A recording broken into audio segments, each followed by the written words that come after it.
나는 매일 새벽 3시에 깨어났다.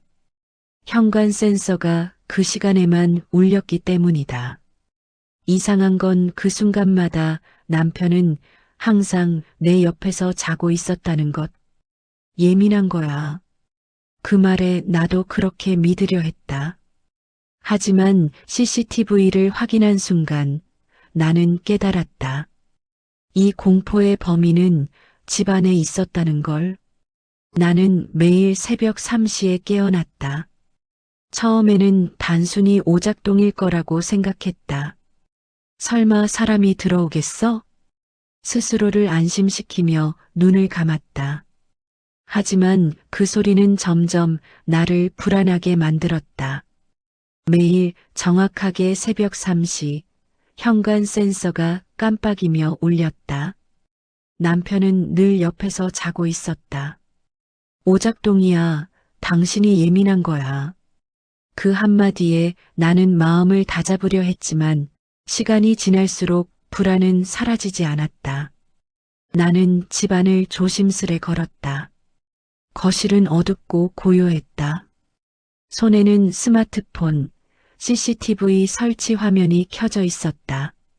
숨을 죽이며 현관 센서를 바라봤다. 누가 왜 매일 새벽 이 집에 들어오는 걸까? 나는 그 질문을 머릿속에서 지우지 못했다.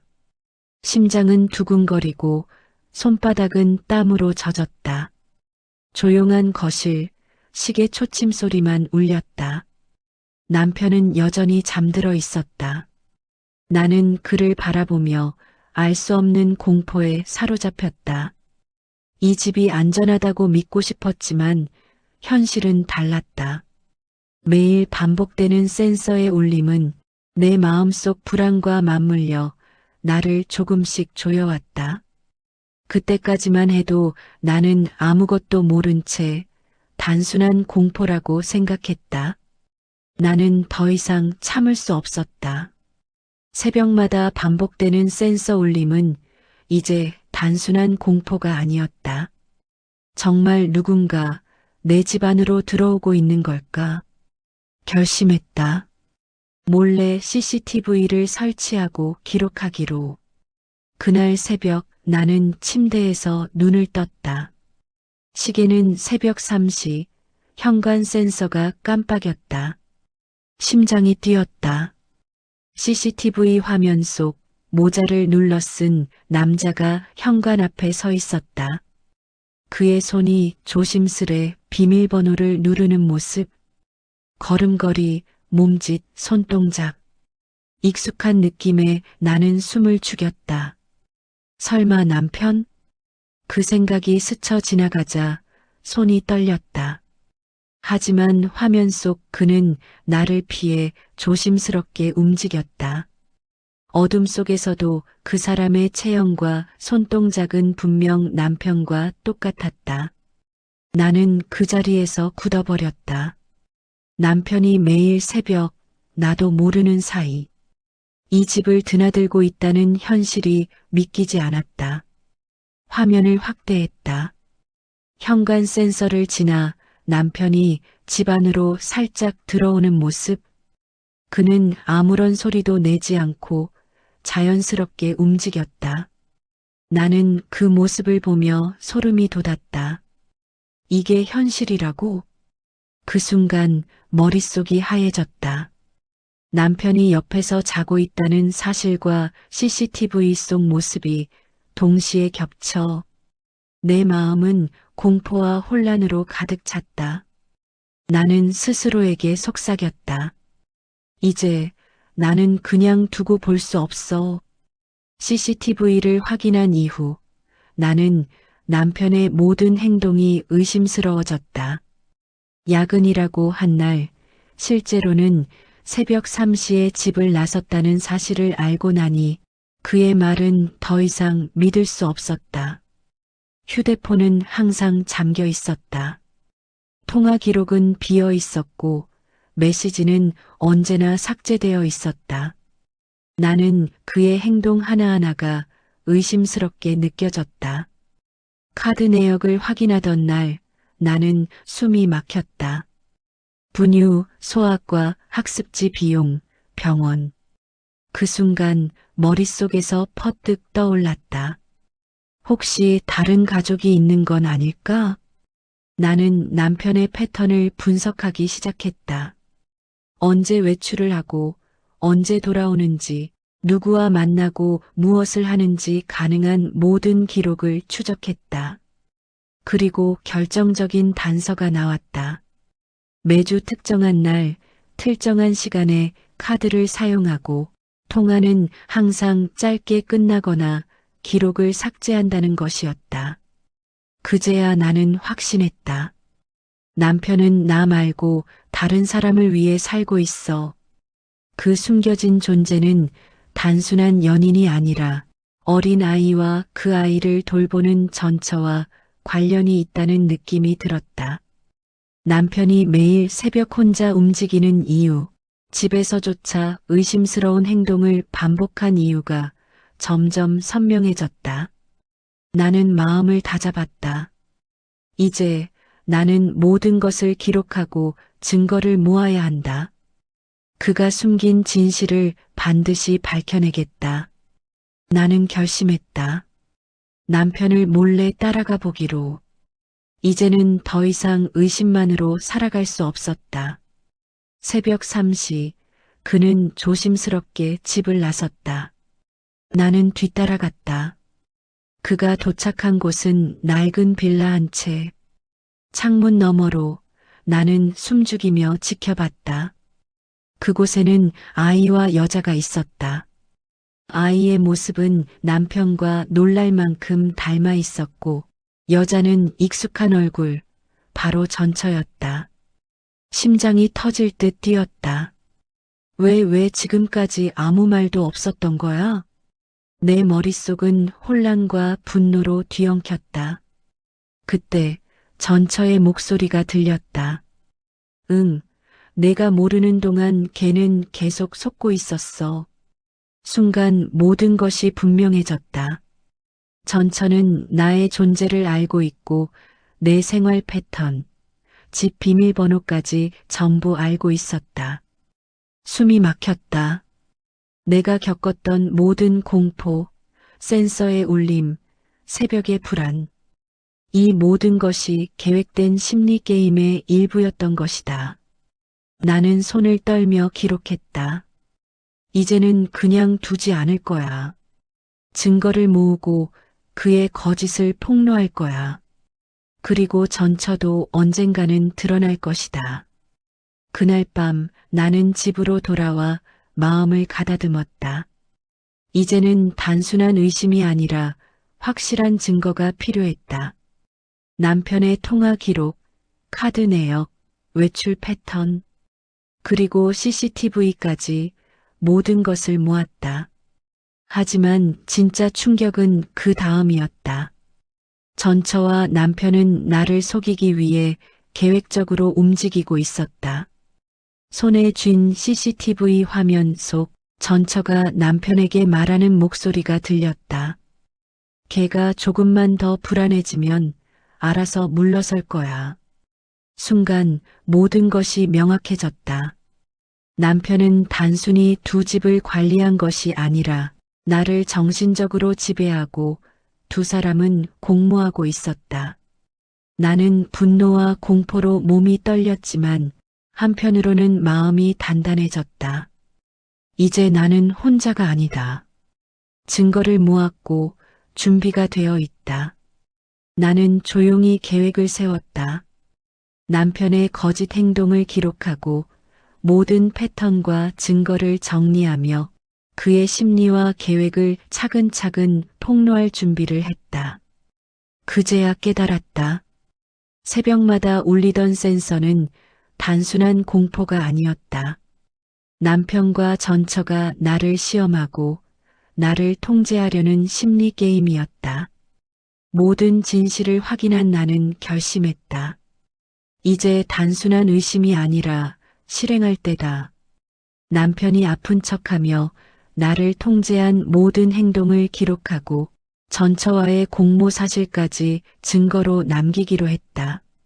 첫 단계는 패턴 분석이었다. 모든 것을 기록하며 증거가 차곡차곡 쌓이는 느낌이 희열로 다가왔다. 그 다음은 행동 기록이었다. CCTV, 휴대폰 위치 기록, 카드 내역, 모든 자료가 그의 거짓을 입증하는 결정적 근거가 되었다.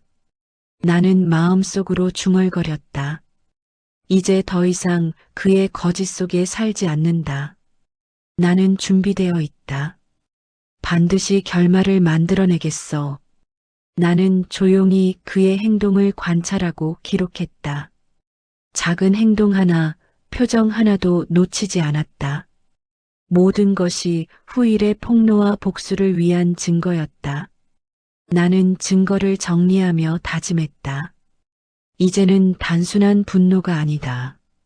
계획과 증거, 전략이 준비되었다. 그의 가면은 벗겨졌고 남은 것은 실행뿐이다. 드디어 그날이 왔다. 남편과 전처, 두 사람 모두에게 나의 증거를 보여줄 순간이었다. 나는 두 사람을 같은 공간에 불러앉혔다.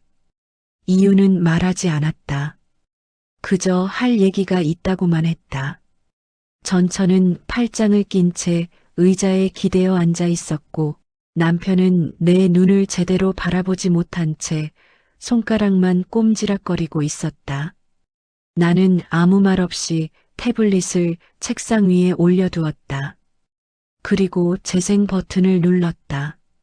새벽 3시, 현관 비밀번호를 누르는 손, 모자를 눌러 쓴 채 조심스럽게 들어오는 남편, 그 뒤를 따라 켜지는 빌라 불빛, 아이를 안고 문 앞에 서 있는 전처.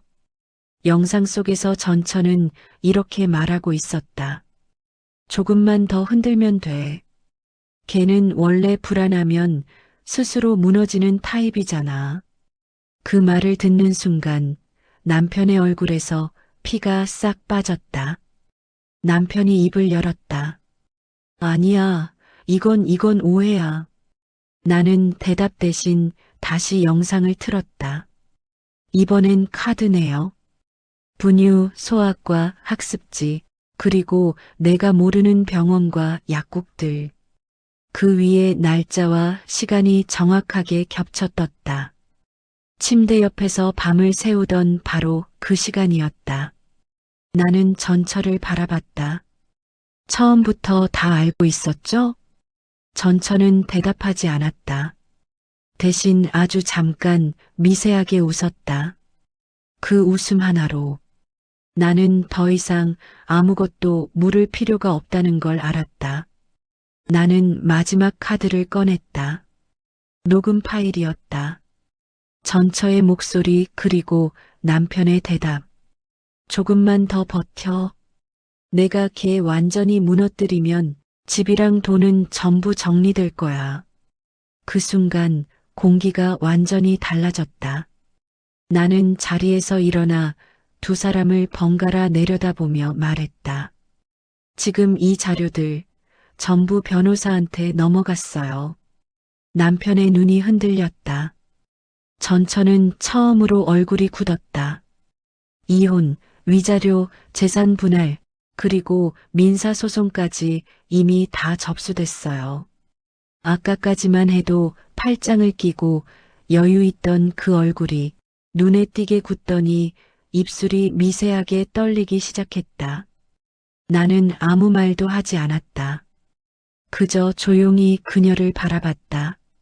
정적이 흐르자 전처가 먼저 입을 열었다. 이 정도까지 할 줄은 몰랐어. 그 말에 내가 처음으로 입을 열었다.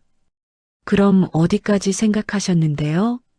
제가 미쳐서 집을 뛰쳐나가고 혼자 무너지고 아무 말도 못하고 사라질 거라고 생각하셨죠?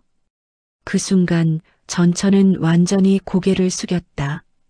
그리고 의자에서 천천히 내려와 내 앞에 무릎을 꿇었다. 제발아이 생각해서라도 이건 세상에 알리지 말아줘. 그녀의 목소리는 떨렸고 손은 바닥을 붙잡은 채 흘러내리고 있었다. 그 모습을 보며 나는 처음으로 확신했다. 아, 이 사람도 이제야 진짜로 무서워졌구나. 나는 조용히 한 걸음 다가가 그녀를 내려다보며 말했다. 당신 처음부터 다 알면서도 나를 미치게 만들 계획에 들어갔잖아요. 전처의 어깨가 크게 떨렸다. 새벽 센서도 남편의 이중 생활도 내가 불안해하는 것도 전부 다 알고 즐기면서 지켜봤잖아요. 그녀는 울음을 터뜨리며 말했다. 아니야, 나는 그냥 당신이 알아서 떠나길 바랐을 뿐이야. 그 순간 나는 처음으로 차갑게 웃었다. 그래서 내 인생을 망가뜨리려고 했군요. 전처는 울면서 내 다리를 붙잡았다. 제발 내 아이만은 건드리지 말아줘.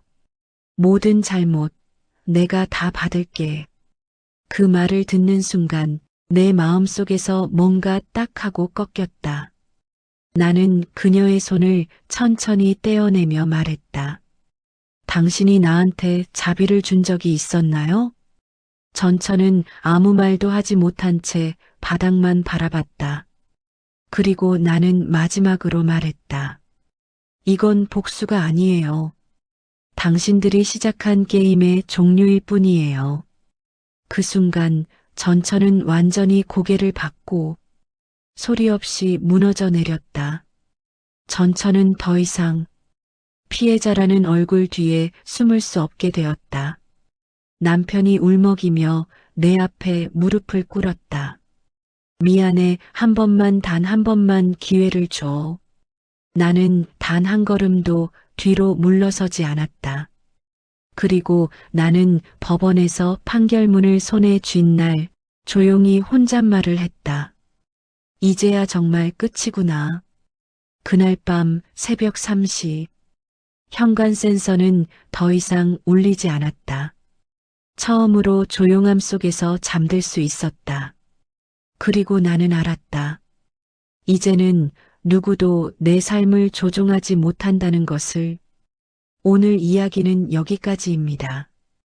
이 이야기가 여러분 마음에도 오래 남았다면 구독과 좋아요로 함께 해주세요.